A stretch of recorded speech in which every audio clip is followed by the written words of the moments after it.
ความทุกข์ในพระราชหฤทัยรัชกาลที่ 5เมื่อสยามต้องเสียดินแดนเขียนโดยทัศนี วีระศิลป์ชัยในศิลปะวัฒนธรรมฉบับพฤษภาคม 2560 เป็นการจำเป็นที่เราจะต้องละวางเขตแดนอันเราได้ปกปักรักษามาแล้วช้านานนับด้วย100 ปีเสียเป็นอันมากโดยผู้ที่ต้องการไม่มีข้อใดจะยกขึ้นกล่าวทวงถามเอาแต่โดยดีนอกจากใช้อำนาจได้เป็นข้อความในพระราชหัตถเลขาในพระบาทสมเด็จพระจุลจอมเกล้าเจ้าอยู่หัวที่ทรงมีถึงพระองค์เจ้าจิรประวัติวรเดชกรมหลวงนครชัยศรีสุรเดชพระราชโอรสซึ่งทรงกำลังศึกษาวิชาทหารบกอยู่ณประเทศเดนมาร์กเป็นพระราชปรารภถึงความทุกข์ในพระราชหฤทัยที่เกิดจากการคุกคามของฝรั่งเศสซึ่งเป็นชาติมหาอำนาจนักล่าอาณานิคมตะวันตกซึ่งมีวัตถุประสงค์สำคัญก็คือการล่าเมืองขึ้นและในเวลานั้นประเทศเพื่อนบ้านมีลาวเขมรได้ตกเป็นเมืองขึ้นของฝรั่งเศสแล้วแต่ฝรั่งเศสก็ยังไม่ยอมหยุดยั้งเพียงแค่นั้นยังคงคุกคามที่จะเข้าครอบครองสยามจนทำให้ต้องยอมเสียดินแดนที่เคยเป็นของสยามไปเป็นจำนวนหนึ่งจึงเป็นที่มาของข้อความที่ว่าเป็นการจำเป็นที่เราจะต้องละวางเขตแดนอันเราได้ปกปักรักษามาแล้วช้านานนับด้วย100 ปีการคุกคามของนักล่าอาณานิคมตะวันตกเริ่มขึ้นในรัชสมัยพระบาทสมเด็จพระจอมเกล้าเจ้าอยู่หัวแต่มาในรูปแบบของการติดต่อค้าขายการเผยแผ่ศาสนาการคุกคามเริ่มชัดเจนจริงจังและรุนแรงขึ้นในรัชสมัยพระบาทสมเด็จพระจุลจอมเกล้าเจ้าอยู่หัวโดยเฉพาะเมื่อสองประเทศมหาอำนาจคืออังกฤษและฝรั่งเศสเข้ายึดครองประเทศเพื่อนบ้านคืออังกฤษยึดได้พม่ามาลายู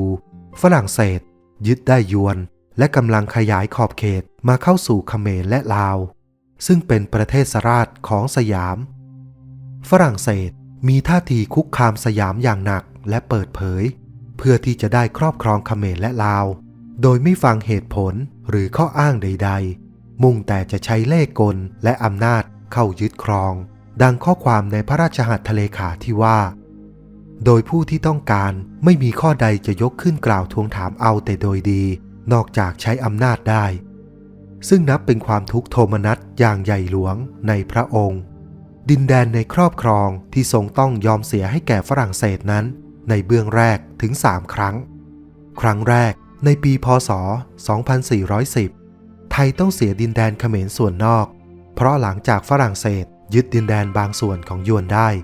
ก็ใช้ที่ดินแถบนี้เป็นที่มั่นขยายอิทธิพลเข้าไปในเขมรซึ่งขณะนั้นเป็นประเทศราชของไทยโดยอ้างว่าตนเป็นผู้สืบสิทธิของยวนเหนือเขมรเพราะฝรั่งเศสอ้างว่าเขมรเคยเป็นประเทศราชของยวนมาก่อนเมื่อฝรั่งเศสได้ยวนฝรั่งเศสจึงต้องมีสิทธิปกครองเขมรด้วยครั้งที่2ในพ.ศ. 2431ต้องทรงยอมเสียแคว้น12 จุไทยให้แก่ฝรั่งเศสเพราะเมื่อฝรั่งเศสยึดยวนได้ทั้งหมดยวนอ้างว่าดินแดนแคว้น12 จุไทยและหัวพัน5ทั้ง6เคยเป็นของตนมาก่อนฝรั่งเศสจึงถือเป็นข้ออ้างเข้ายึดแคว้น12 จุไทยทั้งที่ขณะนั้นแคว้น12 จุไทยเป็นหัวเมืองของลาวและลาวก็เป็นประเทศราชของไทยฝรั่งเศสไม่ได้มีความสนใจไทยจึงต้องเสียดินแดนแคว้น12 จุไทยให้กับฝรั่งเศสครั้งที่3ในปีพ.ศ. 2436ไทยต้องเสียดินแดนบนฝั่งซ้ายของแม่น้ำโขงคือประเทศลาวให้กับฝรั่งเศสครั้งนี้เป็นครั้งที่ทรงทุกข์โทมนัสที่สุดเพราะฝรั่งเศสใช้เล่ห์เพทุบายล้วนๆเริ่มด้วยการพยายามเกลี้ยกล่อมและผูกมิตรกับชาวลาวทุกชั้นด้วยกลวิธีต่างๆให้ชาวลาวยอมรับอำนาจการปกครองของฝรั่งเศส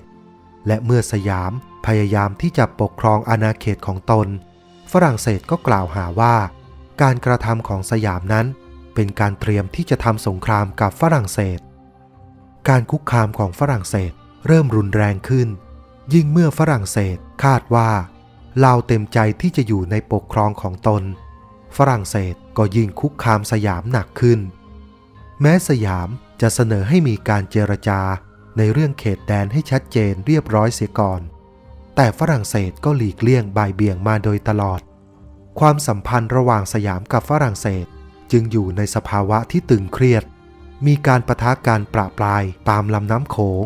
และยิ่งตึงเครียดขึ้นเมื่อฝรั่งเศสส่งกำลังทหารยวนและเขมรคืบคลานเข้ายึดดินแดนฝั่งซ้ายของแม่น้ำโขง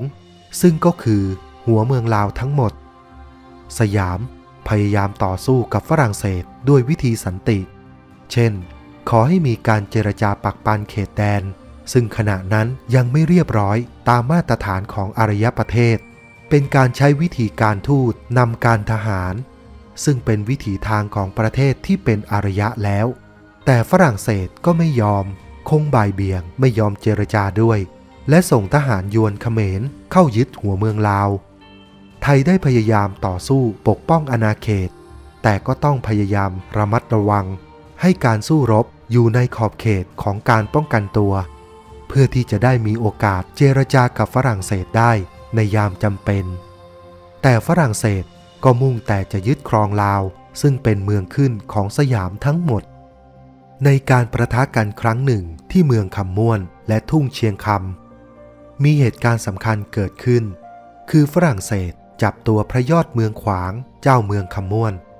และในขณะที่กองทัพสยามยกไปช่วยพระยอดเมืองขวางปรากฏว่า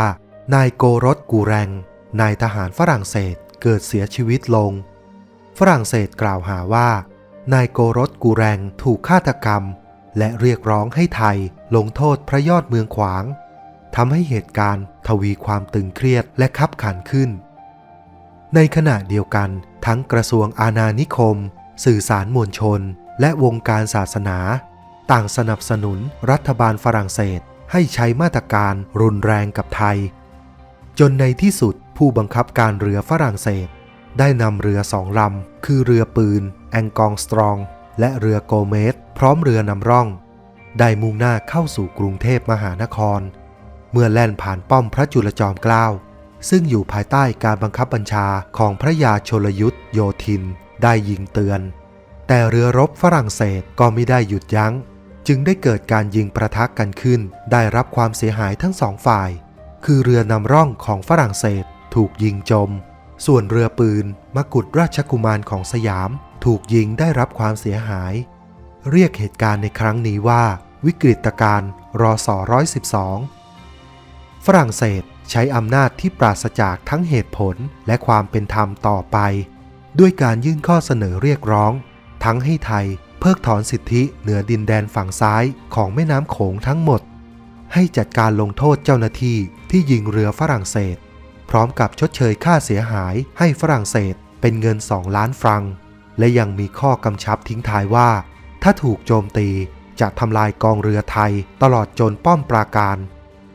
เหตุการณ์ในครั้งนั้นนำความทุกโศกโทมนัสมาสู่พระบาทสมเด็จพระจุลจอมเกล้าเจ้าอยู่หัวอย่างที่สุดครั้งหนึ่งในพระชนชีพ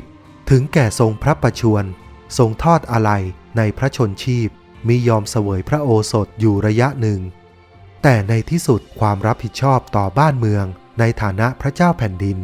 ทำให้ทรงจำเป็นที่จะต้องเก็บความเจ็บปวดและทุกโทมนัสไว้แต่ในพระราชหฤทัยและกลับมาปฏิบัติพระราชกรณียกิจเพื่อความอยู่รอดของบ้านเมืองต่อไปดังปรากฏในพระราชหัตถเลขาที่ทรงมีถึงพระองค์เจ้าจิรประวัติวรเดชทรงพระราชปารภถึงพระราชภาระที่ทรงต้องปฏิบัติต่อไปคือประสงค์แต่จะรักษาอำนาจและที่แผ่นดินอันปู่และบิดาของเราได้ปกครองสืบกันมาแล้วช้านานมิให้ร่อยหรอเข้าไป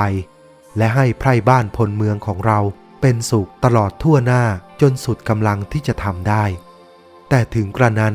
ความรู้สึกที่ถูกมหาอำนาจกดขี่ข่มเหงอย่างไม่เป็นธรรมที่ประเทศมหาอำนาจไม่มีความละอาย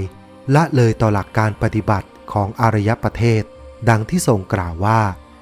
เป็นความลำบากอย่างยิ่งแก่บ้านเมืองเราที่ฝรั่งเศสคิดและทำการข่มขี่แสนสาหัสโดยปราศจากยุติธรรมอันเป็นการจำเป็นบีบรัดที่ให้เราป้องกันตัวโดยกำลังตามที่จะทำได้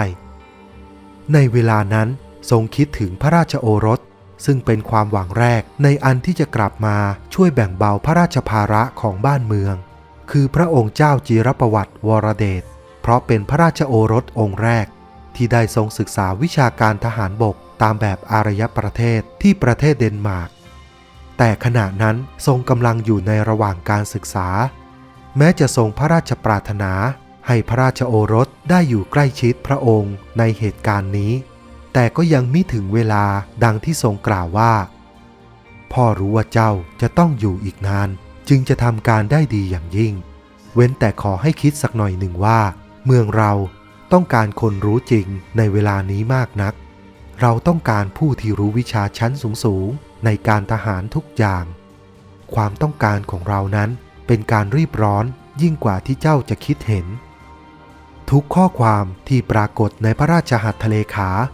แสดงความชัดเจนถึงพระราชหฤทัยที่ทรงว้าเหวและว้าวุ่นเพราะเหตุการณ์คับขันในขณะนั้นพระราชโอรสทุกพระองค์ก็ยังทรงพระเยาว์ทรงอยู่ในระหว่างการศึกษาชั้นต้นหรือชั้นกลางมีพระองค์เจ้าจิรประวัติวรเดชเพียงพระองค์เดียวที่ทรงเติบใหญ่และร่ำเรียนวิชาการอันสามารถจะเป็นประโยชน์กับเหตุการณ์ที่เกิดขึ้นในขณะนั้นจึงมีพระราชหฤทัยผูกพันระลึกถึงแต่ทรงตระหนักดีว่ายังไม่ถึงเวลาที่พระราชโอรสจะเสด็จกลับดังที่ทรงเล่าว่าพ่อยังไม่ได้คิดจะเร่งให้กลับเพราะเห็นว่าการที่เรียนอยู่ยังเป็นประโยชน์มากกว่าที่จะกลับในเวลานี้แต่เมื่อมีความว้าเหวอย่างใดขึ้นก็ย่อมนึกถึงอยู่ยิ่งคิดถึงการที่เก็บลูกไม้ดิบไม่ปล่อยให้สุกเสียก่อนเป็นอันเสียประโยชน์ก็หายที่จะคิดเช่นนั้นไป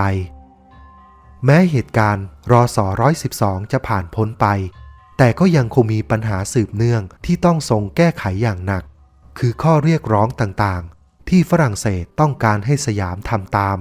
ทำให้ต้องปรงพระราชหฤทัยกับดินแดนที่เสียไปดังปรากฏข้อความในพระราชปารภที่ว่า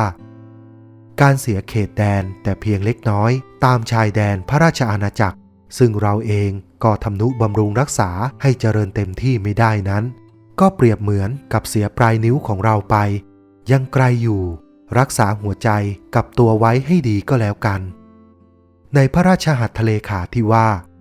เป็นการจำเป็นที่เราต้องละวางเขตแดนอันเราได้ปกปักรักษามาแล้วช้านานนับด้วย100 ปีจากพระราชดำริตัดพระราชหฤทัยเกี่ยวกับอาณาเขตที่เสียไปนี่เองทำให้ทรงมีกำลังที่จะแก้ปัญหาต่างๆที่รุมเร้าเข้ามาอย่างหนักตลอดเวลาเพื่อปกปักรักษาราชอาณาเขตส่วนใหญ่มิให้ตกเป็นอาณานิคมของนักล่าชาวตะวันตกซึ่งทำให้สยามสามารถรักษาความเป็นเอกราชของชาติไว้ได้จนถึงปัจจุบัน